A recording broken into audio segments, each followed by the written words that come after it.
ناظرین، شام کے موجودہ حالات انتہائی بدترین ہیں۔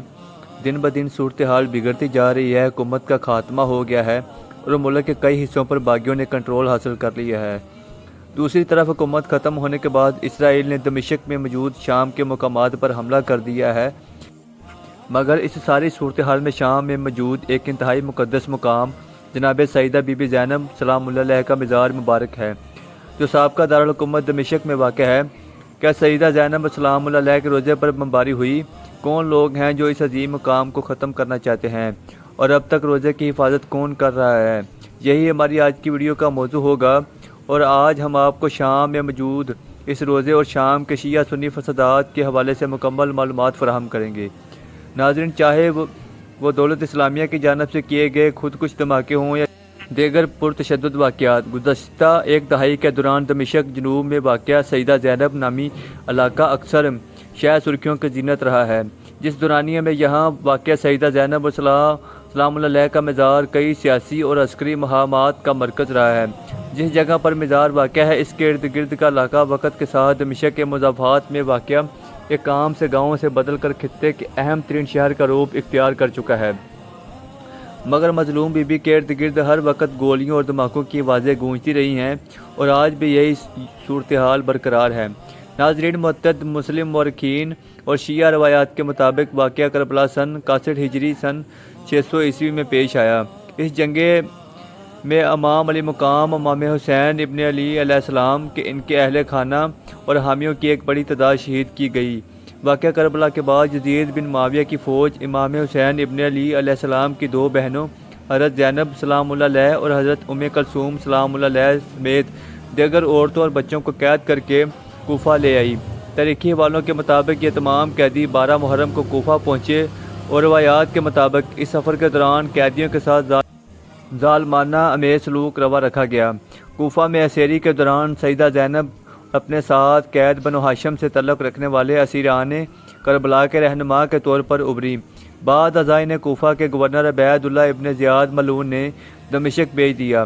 روایات میں آتا ہے کہ دمشق میں سیدہ زینب سلام اللہ علیہ اور یزید ابن معاویہ کا سامنا ہوا، اور یہیں حضرت زینب سلام اللہ علیہ نے اپنا مشہور خطبہ ارشاد فرمایا، جس میں انہوں نے یزید پر کڑی تنقید کی۔ اس خطبے میں انہوں نے کہا کہ اپنی منصوبہ بندی کر لو، ہر ممکن کوشش کر لو، مگر خدا کی قسم تم ہماری یاد کو نہیں مٹا پاؤ گے، نہ ہی ہمارے پاس موجود وحی کو ختم کر پاؤ گے، اور نہ ہی تم خود پر لگے اس دبے کو مٹا سکو گے۔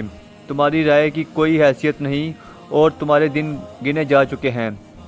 جس دن منادی پکارے گا تو تمہارا یہ اجتماع بکھر جائے گا۔ ظالموں پر خدا کی لعنت ہو۔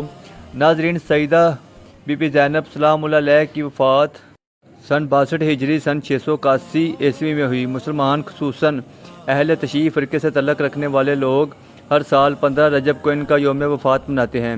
ناظرین، سیدہ زینب بنت علی کی تدفین کی جگہ تنازع کا باعث رہی ہے۔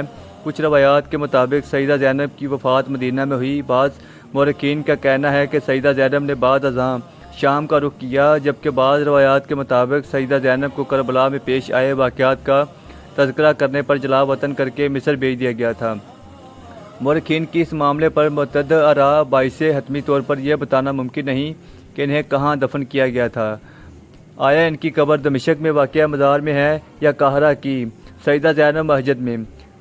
زینب مسجد میں مثال کے طور پر مورخ طبری کے مطابق ان کی قبر قاہرہ میں واقع 3 صدی ہجری کے ایک مزار میں موجود ہے، جبکہ دیگر تاریخی حوالوں سے معلوم ہوتا ہے کوفہ روایت دمشق کے مضافاتی علاقے کا پرانا نام میں واقع مزار سیدہ زینب اور ام کلثوم کے لیے وقف ہے۔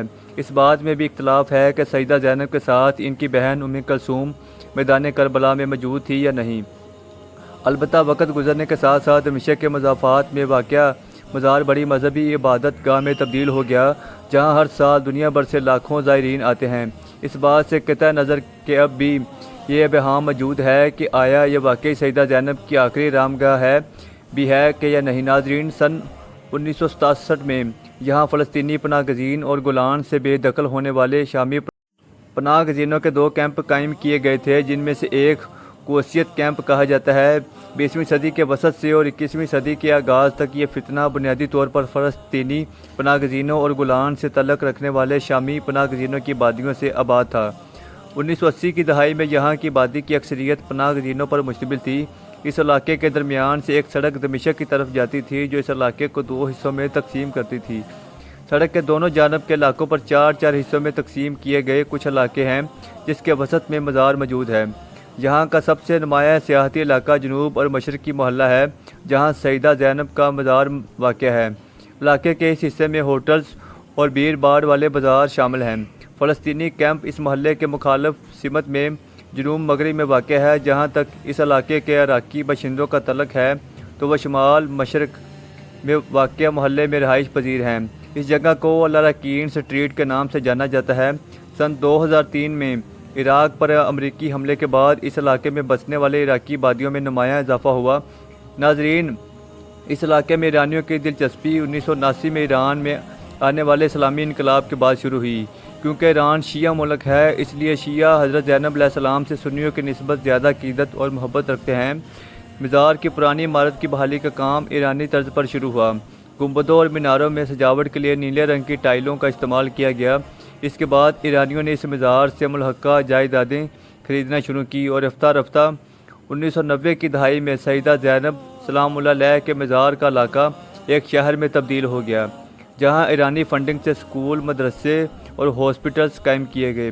سنہ 2000 میں شام کے سابق صدر حافظ الاسد کی موت کے بعد اس علاقے کی حدود مزید وسیع ہوئی اور یہ علاقہ خطے میں موجود ایرانی شیعہ حکام اور شخصیات کا ہیڈ کوارٹر بن گیا۔ شام میں جاری جنگ کے دوران یہ علاقہ بیروت کے جنوبی مضافاتی علاقے کی طرز پر ایک بڑے شہر میں تبدیل ہو گیا۔ اب یہاں بنیادی طور پر ایرانی، افغان اور عراقی شیعہ آباد ہیں جن کی تعداد ہزاروں میں ہے۔ ناظرین، یہاں ایرانی اثر و رسوخ اس حد تک پھیل گیا ہے کہ آیت اللہ خامنئی کے نمائندے ان کی جانب سے جمعے کا خطبہ پڑھنے لگے۔ ان کے مطابق مذہبی سیاحت خصوصاً شیعہ زائرین کی تعداد میں مسلسل اضافے کے نتیجے میں مقامی باشندوں نے اس علاقے کے مشرق اور جنوب مشرق میں ہوٹلز اور رہائشی عمارتیں تعمیر کرنی شروع کر دی۔ حضرت زینب سلام اللہ علیہ کے مزار کی آفیشیل ویب سائٹ کے مطابق 6 صدی ہجری سے اس مزار کا انتظام شام کے المرتضیٰ خاندان کے ہاتھ میں ہے۔ اس خاندان کے سید حسین بن شیخ علیہ السلام موسیٰ نے روایا گاؤں میں اپنی جائیدادیں اس مزار کے لیے وقف کر دیں۔ آج تک ان کا خاندان شام کی وزارت اوقاف کے ساتھ مل کر مزار کے انتظامی اور نگرانی امور دیکھتا رہا ہے۔ شام میں گزشتہ دہائی سے زیادہ عرصے سے جاری خانہ جنگی کے دوران یہ علاقہ ان شیعہ جنگجوؤں کی توجہ کا مرکز بن گیا جو سنی شدت پسند گروہوں سے سیدہ زینب کے مزار کو محفوظ رکھنے کے لیے آئے۔ آج سیدہ زینب کا مزار محض مذہبی اہمیت نہیں رکھتا بلکہ اس مزار کی مذہبی شناخت کو مزار کے دفاع کے لیے آنے والے شیعہ تنظیموں کے سیاسی رجحان سے الگ کرنا مشکل ہے۔ شام میں ہونے والی جنگ کے دوران بارہا سیدہ زینب کے مزار کا محاصرہ کیا گیا اور محاصرہ کرنے والے سفیانی تھے اور اس پر کئی بار بمباری کی گئی جس مزار کے اطراف میں اتحارب گروہوں کے درمیان شدید جھڑپیں بھی ہوئی۔ یہ علاقہ کئی سالوں سے میدان جنگ بنا رہا۔ ناظرین، اب چونکہ شام پر تقریباً باغیوں کا کنٹرول ہے اور باغی گروہ سنی ہے نہ کہ شیعہ، انہوں نے بغاوت کی ہے حکومت سے جو کہ شیعہ تھی اور شیعہ نواز بھی تھی۔ حکومت نے یعنی بشار الاسد کی حکومت اور دیگر تنظیموں نے مل کر اس مزار کی کئی سالوں تک حفاظت کی مگر اب اس حفاظت ممکن نظر نہیں آتی کیونکہ پورے علاقے پر باغیوں کا کنٹرول ہو چکا ہے۔ سوال یہ ہے کہ کیا وہ باغی جو آج سے پہلے سیدہ بی بی زینب کے مزار پر حملہ کرتے ہیں اور بمباری کرتے رہے ہیں، کیا ان کے ہاتھوں سے اب یہ مزار محفوظ رہے گا اور کون اس مزار کی حفاظت کرے گا؟